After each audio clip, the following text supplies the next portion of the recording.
नमस्कार, मेरा नाम है सुनील सिंह राजावत। आप मुझे मेरे यूट्यूब चैनल पर देख पा रहे हैं। मैं इस समय मौजूद हूँ शहर के हस्त कवि सनम जी के पास। सनम जी के निवास पर मौजूद हूँ।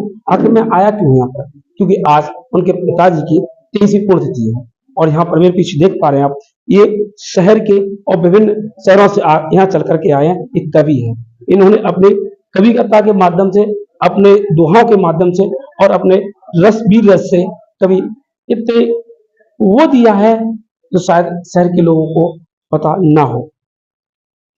23वीं पुण्यतिथि सब लोग मनाते हैं, कोई अपने पिता की, बाबा की।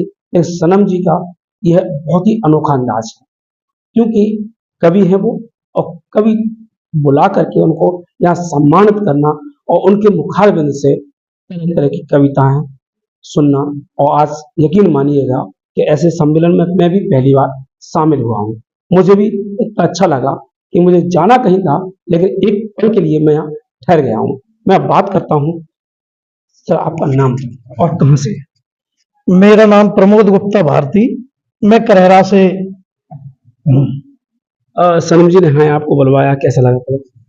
निश्चित तौर पर आज जो भव्य और दिव्य कार्यक्रम किया है, अपने पूर्वजों को याद रखना, उसकी उनकी स्मृतियों को अक्षुण्ण रखना, ये हमारे जो श्रेष्ठ संस्कार होते हैं, जो हमें अपने बुजुर्गों से प्राप्त होते हैं, उनका निर्वहन सनम जी ने किया है। और निश्चित तौर पर ऐसी पुण्यतिथियां या ऐसे स्मरण दिवस उन्हीं के मनाए जाते हैं जिनके सुकृत याद रखने के योग्य होते हैं, अनुसरण करने के योग्य होते हैं। तो निश्चित तौर पर हम खुशनसीब हैं और अपने आप को सौभाग्यवान मानते हैं कि हमें इस भव्य और दिव्य आयोजन में शामिल होने का अवसर प्राप्त हुआ है। इसलिए मैं भगवान से ऐसी प्रार्थना करता हूँ कि राम सेवक श्रीवास्तव जी की जो बगिया है वो सदैव महकती रहे। भारती जी, मुझे ये जानकारी मिली है, अभिनेता आशु राणा कवि भी है, लेखक भी। मैं इनको सुना भी है और पढ़ा भी है, जहां तक मैं पढ़ पाता हूँ, समय मिल पाता है। आप उनको बहुत पढ़ते हैं, तो इस आज के क्षण कुछ याद आ रहा हो, सुना दीजिए। आशुतोष राणा जी ने 21 नवंबर को, आज चूंकि 17 नवंबर है, 21 नवंबर में मेरी एक साथ 10 कृतियों का विमोचन किया था और मैंने ये तय किया था कि उनका जो मेरी पुस्तकें हैं उनका विमोचन मैं आशुतोष राणा से ही कराऊं। क्यों ऐसा क्यों लगा? ऐसा इसलिए लगा क्योंकि वो अभिनेता हैं, ये अलग बात है, लेकिन बहुत ही श्रेष्ठ वक्ता और बहुत ही श्रेष्ठ साहित्यकार भी हैं, जिन्होंने राम राज्य जैसी पुस्तक लिख दी है, मौन मुस्कान की मार। तो निश्चित तौर पर वो मेरे प्रेरणा स्रोत हैं। और अभी मुझे तो इस बात को लेकर गर्व भी है, आप लोगों को प्रसन्नता होगी कि अभी पिछले दिनों मैंने अपनी एक कविता उनकी फेसबुक पर मैंने कमेंट बॉक्स में पोस्ट की थी। तो ठीक 12 मिनट में उनका ये रिप्लाई आया कि प्रमोद भारती जी, अगर आपको आपत्ति ना हो तो इस भव्य और दिव्य काव्य को मैं पढ़ना चाहता हूं। तो मेरा सीना चौड़ा हो गया। उस काव्य की मैं 4 पंक्तियां अगर आप चाहें तो मैं सुना देता हूं, उन्हें बड़ी पसंद आई। हे शिव शंकर कैलाशपति, हे त्रिलोचन, हे अविनाशी, हे नीलकंठ, हे महादेव, हे महाकाल घटघटवासी, हे सत्यम और शिवम सुंदर, गंगा की धार धरे सिर पर, कटी में बांधे मृगछाल और कर में त्रिशूल विशाल लिए, गांजे और भांग धतूरे की भर भर चल में 2-4 पिए, ये मैं संतोष तुम जागो तो, हे आशुतोष तुम जागो तो। भारती जी, आपकी ये कविता आशुतोष राणा ने अपने मुखारबिंद से एक यूट्यूब चैनल पर भी डाली थी और मैंने इसको लगभग 20-25 बार मैंने सुना भी है। मुझे यह पता पड़ा कि ये कविता आपकी थी, लेकिन उन्होंने अपने शब्दों में इसको गढ़ा है। वाकई काबिल तारीफ है। चलिए, हमसे बात करें, धन्यवाद। मैं लेके चलता हूँ। आपका क्या नाम है? मेरा नाम पलक सिकरवार है। हाँ, कहाँ से पलक जी? हम ग्वालियर से आए हैं। आज एक कवि सम्मेलन हुआ है और श्रीवास्तव जी की जो पुण्यतिथि है उसका भी आयोजन हुआ है। पहले तो ये बताइए कि मातृशक्ति बहुत कम आते हैं, तो आपको कैसा? देखिए, आज यहाँ एक अलग ही उदाहरण देखने को मिलता है कि एक पुत्र ने अपने पिता की पुण्यतिथि को साहित्यिक उत्सव के रूप में मनाया है और उसकी ऐसी परिपाटी बांधी है कि हर साल वो इसको एक साहित्यिक उत्सव के रूप में मनाते हैं। तो इससे बाकी सभी लोगों को सीख लेनी चाहिए, सीखना चाहिए कि कैसे आप एक व्यक्ति को याद करने के लिए उसका पूरा दिन एक उत्सव के रूप में मना सकते हैं। और दूसरी बात आपने की मातृशक्ति की, तो आज की जो भारतीय स्त्रियां हैं वो सशक्त हैं, जागरूक हैं, तो यदि उन्हें अवसर दिए जाएंगे तो उस पर खरी जरूर उतरेंगी। चलिए, बात करने के बहुत बहुत धन्यवाद। अब मैं बात करता हूँ एक कवि से जो कि बुंदेलखंड से हैं और शहुड़ा से हैं, सनक की नगरी से हैं। आप थोड़ा आगे आइए। जी जी, क्या नाम है जी आपका? मेरा नाम डॉक्टर राजू विश्वकर्मा। आप डॉक्टर हैं जी। तो कविता को ही कुछ कर लेते होंगे? डॉक्टरों का काम रहता है ना कि बीमार पड़ जाना, ठीक हो जाना, तो आगे पीछे कुछ कर लेते हैं, थोड़ा बता पाए? नहीं, मैं मेडिकल से नहीं हूँ, मैं साहित्यिक हूँ। वो तो और बेस्ट है, कैंची की जरूरत नहीं पड़ती है, कलम की जरूरत पड़ती है। माने मैं पीएचडी धारक उपाधि समझ गया। धारक हूँ। और माने क्या जानना चाहते हैं आप? मैं ये जानना चाहता हूँ, आप यहाँ पर आए हैं, सनम जी से आपको परिचित हैं क्योंकि वो भी कवि हैं। एक आपने अपने मुखारबिंद से जो बाबूजी को श्रद्धांजलि दी है वो मैं प्रदर्शकों को सुनाना चाहता हूँ। आप बाबूजी को श्रद्धांजलि मैंने दी है अपने गीतों के माध्यम से। और धूल रह जाएगी गुलदान में यादों की नजर, मैं तो खुशबू हूँ हवाओं में बिखर जाऊंगा। बाबूजी मेरे ख्याल से एक बार और दोहरा पाएंगे? ये मेरे बहुत काम आने वाली चीज है। फूल रह जाएंगे गुलदान में यादों की नजर, मैं तो खुशबू हूँ हवाओं में बिखर जाऊंगा। बाबूजी इस संसार में ऐसी खुशबू बिखेर कर गए हैं कि उन्हें याद विगत 23 वर्षों से किया जा रहा है और इसी माध्यम से किया जा रहा है। कवियों को बुलाकर उनका सम्मान करके एक साहित्यिक आयोजन करके उन्हें याद किया जा रहा है। और इस साहित्यिक धारा को अविरल प्रवाह देने के लिए सनम जी प्रतिबद्ध हैं। वो हमेशा अपने बाबूजी के इस कार्यक्रम को इसी साहित्यिक रूप में मनाना चाहते हैं। ये एक बहुत बड़ी बात है। इसके लिए व्यक्ति के जन्म जन्मांतर के जब सत्कर्म उदित होते हैं तब उसे ऐसा सम्मान मिल पाना संभव हो पाता है। और बाबूजी उन लाखों करोड़ों लोगों में से एक चंद व्यक्ति हैं जो निर्बल और निस्सहाय लोगों की सहायता के लिए आगे आ जाया करते थे। उन्हें अपनी योग्यता और क्षमता से वो जितना गरीब लोगों की मदद करते थे वो करते थे, जितना वो कर सकते थे करते थे। यही उनके पुत्र ने इसको पर पार्टी को आगे बढ़ाया है। जी बिल्कुल बढ़ाया है। चलिए, डॉक्टर साहब हमसे बात करने के बहुत बहुत धन्यवाद आपका। एक और कवि हैं, क्या नाम है जी आपका? जी, मेरा नाम श्रीमती मंजू खरे है। और मंजू जी कहाँ से? जी, मैं दतिया से आई हूँ। बाबूजी की पुण्यतिथि को कुछ सुनाना चाहेंगे हमारे दर्शकों को? जी बिल्कुल, बाबूजी के इस अवसर पर आकर पुण्यतिथि पर मैं बहुत अनुग्रहित हुई हूँ, प्रेरणा भी मिली है और ये बहुत पथ प्रदर्शक रही है।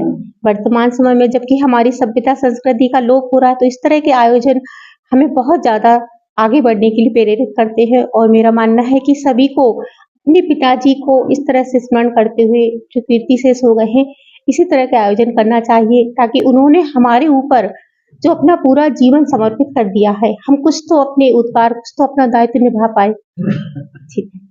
चलिए, बात करेंगे, धन्यवाद।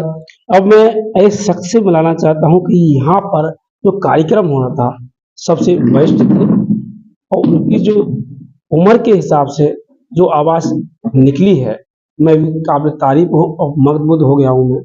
मैं उनसे मिलाना चाहता हूँ। दादा, आप यहाँ आइए। रियल में मैं कई कार्यक्रम को कर चुका हूँ, यहाँ तक कि सीएम तक को कवरेज कर चुका हूँ और चंबे समा कोई नेता नहीं था जिसको मैंने कवरेज नहीं किया हो पत्रकारिता के माध्यम से।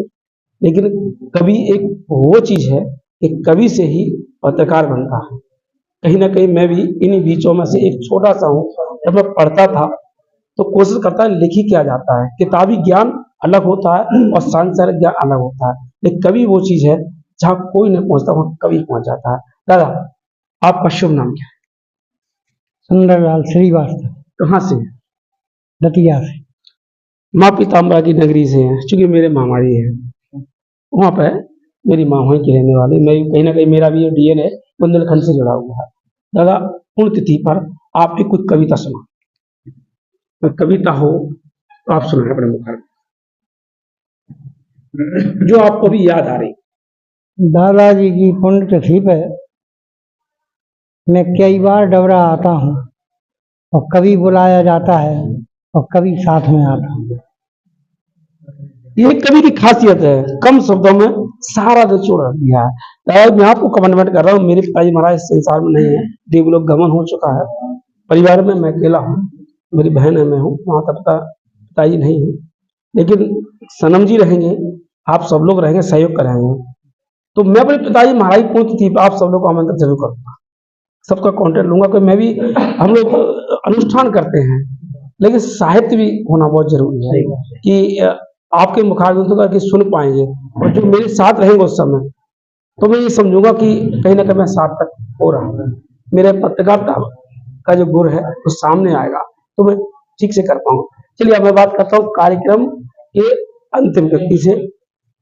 क्या नाम है? मैं सौरभ सरस, करेरा जिला शिवपुरी से हूँ, गीतकार हूँ। करेरा का पानी ही तासीर अलग है, क्या बात है। हाँ, करेरा साहित्यिक नगरी है और वहाँ पर एक से एक श्रेष्ठ साहित्यकार रहे हैं, ईश्वर की कृपा है, सुविचा सरकार का आशीर्वाद है सभी पर, फल फूल रहा है साहित्य। करेरा पत्थर भी है तो पतझड़ भी है, तो तलवारों में पीछे भी नहीं है, और आपसे भी कहले कवि रहे हैं, और मुझे लगता है कि आपके करेरा से एक व्यक्ति भी है नया, जिसको आशीष पांडे कहते हैं, जो पत्रकार है शिवपुरी में, हो सकता है आगे वाले समय में वो भी कभी आपके बीच में खड़े हों। चलिए तो अब बात करते हैं पुण्यतिथि की। पिताजी की पुण्यतिथि है, सनम जी का कुछ दो शब्द हो जाए। सबसे पहली चीज तो आदरणीय सनम जी ने एक ऐसी नींव डाली है जो अनुकरणीय है, और समाज में इसका संदेश इतना सकारात्मक जाने वाला है कि आप देखिए आने वाले समय में लोग इसके लिए प्रेरित होंगे और अपने पिता की पुण्यतिथि को एक उत्सव के रूप में मनाएंगे। और सबसे बड़ी चीज, एक पिता की तमन्ना सिर्फ यही रहती है कि मेरे जाने के बाद मुझे याद किया जाए। मैं 4 पंक्तियां अपनी लिखी हुई पढ़ता हूँ कि एक पिता की यही तमन्ना, पिता की सिर्फ एक तमन्ना होती है, एक पिता की यही तमन्ना कि बेटा ऊंचा नाम करे और उसके नाम से जाने मुझको कोई ऐसा काम करे, पिता ने चाहा बिल्कुल वैसा बन जाने का मन करता है, बैठ पिता के कानों पर इस्लाने को मन करता है। आदरणीय श्री सनम जी ने वही काम किया है जो पिता की तमन्ना होती है, वह साधुवाद के पात्र हैं और एक समाज के लिए आदर्श। बहुत बहुत धन्यवाद आपका, आप हमारे शहर डबरा में आए हैं। सनम जी की पिताई पुण्यतिथि है, लेकिन मैं आप सबका स्वागत भी करता हूं और आपका आभारी हूं कि आपने समय निकाल के यहाँ पर आए, और मैं बड़ा कृतज्ञ हूं कि आप जैसे महान कवियों के बीच में मैं खड़ा हूं। पत्रकार होना एक अलग विषय है, लेकिन इन ऐसे महान विभूतियों के बीच में बैठ के उनको सुनना, उनसे वार्तालाप करना एक अलग विषय है। अब मैं आपको ले चलता हूँ सनम जी के बीच। सनम जी कहाँ हैं आप? सनम जी आगे आइए।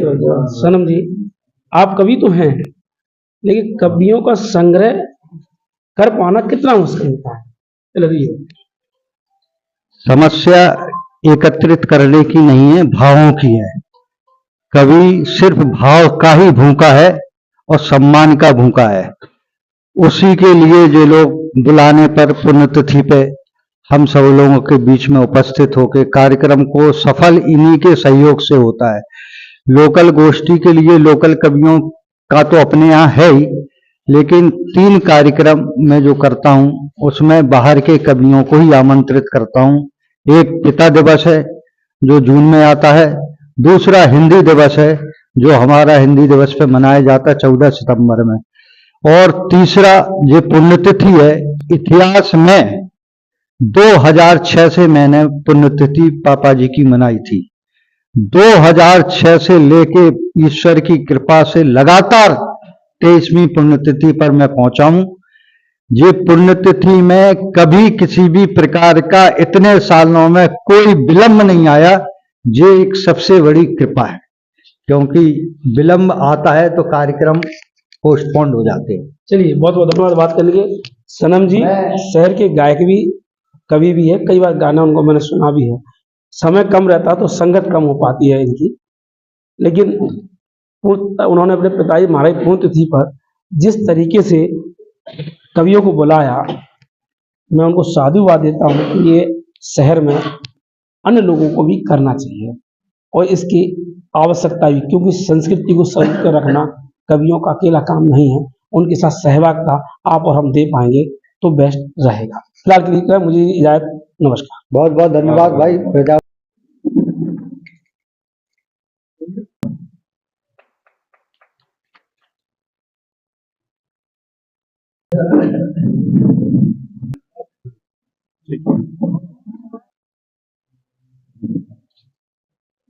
काम जरूरी है यार।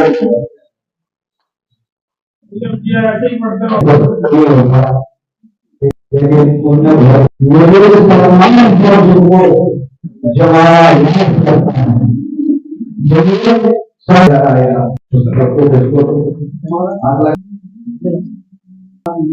सही आ रहा है, सही आ रहा है, सही है।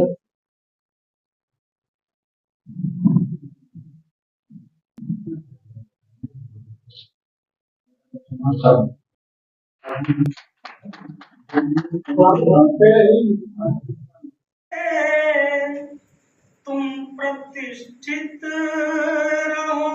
ये एक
जलाना जानता है जो दिए को आंधियों में भी, वो कैसी भी मुसीबत हो संभलना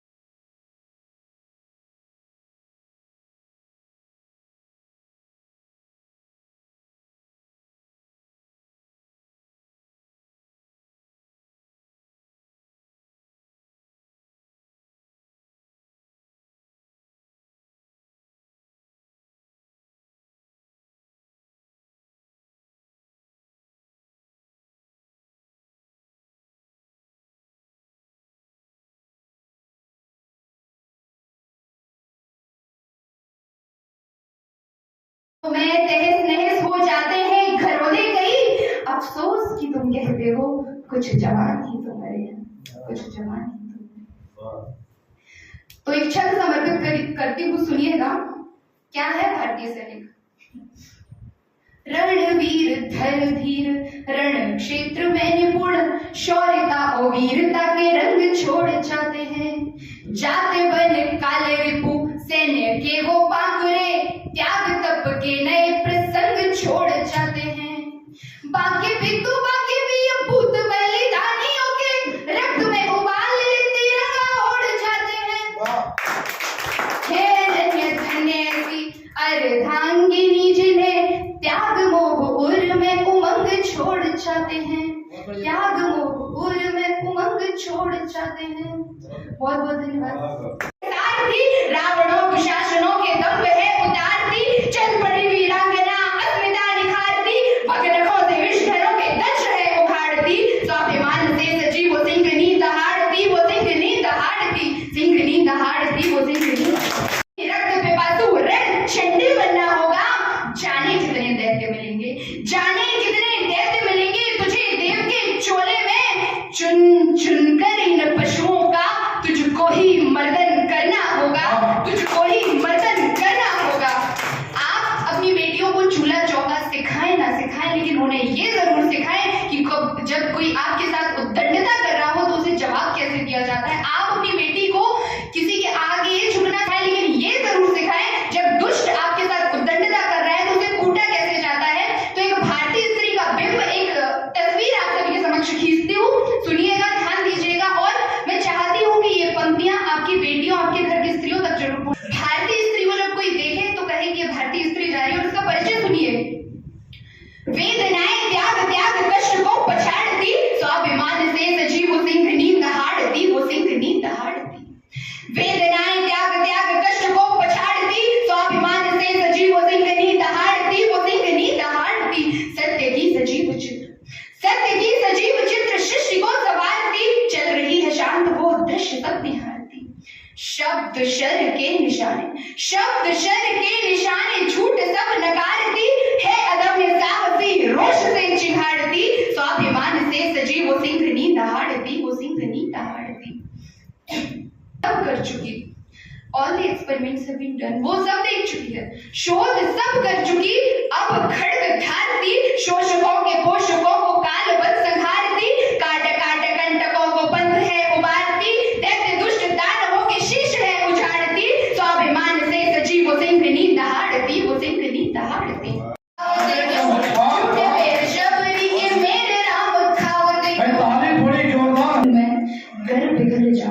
घर पिघल जाऊं तो मोम सी कोमल, घर बिगड़ जाऊं तो लोहे की शमशीर हूं मैं, लोहे की शमशीर हूं मैं।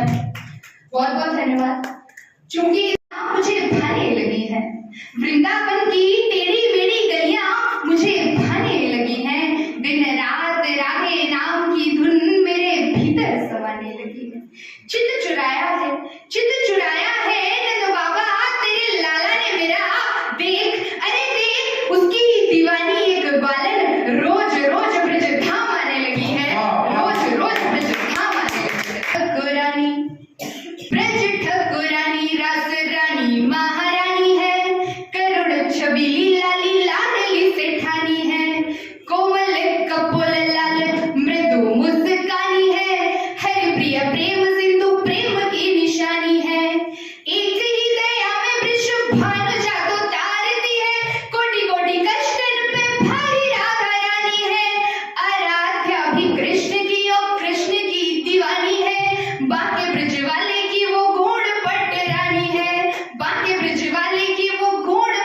कल कहानी का किरदार हो जाएंगे, तुम किनारे के इस पार रह जाओगे, हम किनारे के उस पार हो जाएंगे।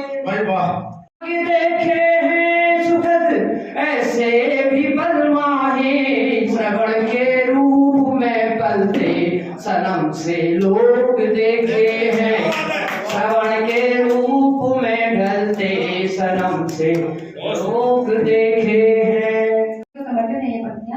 उसके भी मन में भाव पले हैं, कष्ट उसे भी होता है। वो जीवित है, पाषाण नहीं है, सब में खुद को खोता है। गर लड़के हो तो कठिन बनो, तो भी अफवाहें हैं। वह कटु नियति से जब भी हारा, दुबक चुबक के रोता है। पिता कहीं नहीं जाते हैं कि भले ही कहें हमसे, मगर आभास होता है। पिता का साया हरदम ही हमारे पास होता है। पिता का साया हरदम ही हमारे पास होता है। जब से उसकी शादी हुई है उसका व्यवहार कुछ कड़ा हो गया है। मेरा बेटा उसका देखो अब बड़ा हो गया है। खून का रिश्ता अब रिश्ता नहीं रहा रिश्तों का। अब मैं थोड़े सरकार गले गिले मुरझाए हुए चेहरे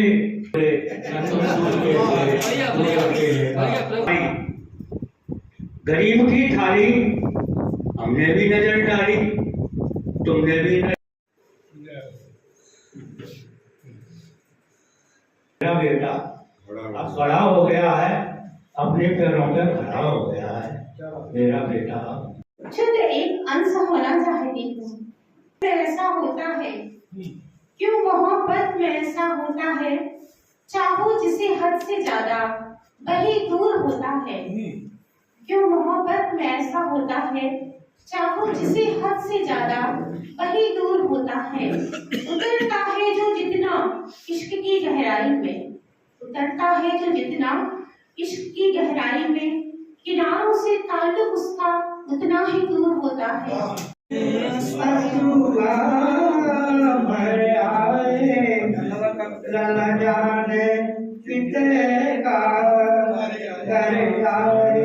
बहुत अच्छा।